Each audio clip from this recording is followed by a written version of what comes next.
老板，修车。来了。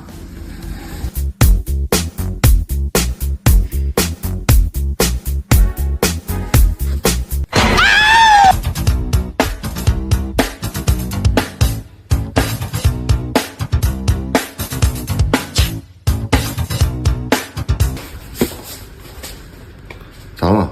打方向异响，过减速带也异响，你赶紧麻溜给人看去。哦，还没跳完呢。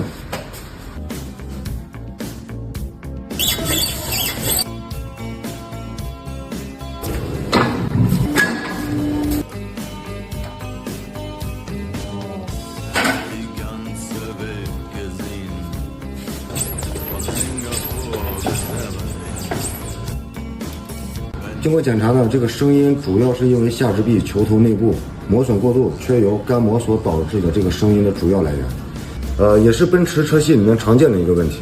开活。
好了，我去做个定位，通知客户，取车。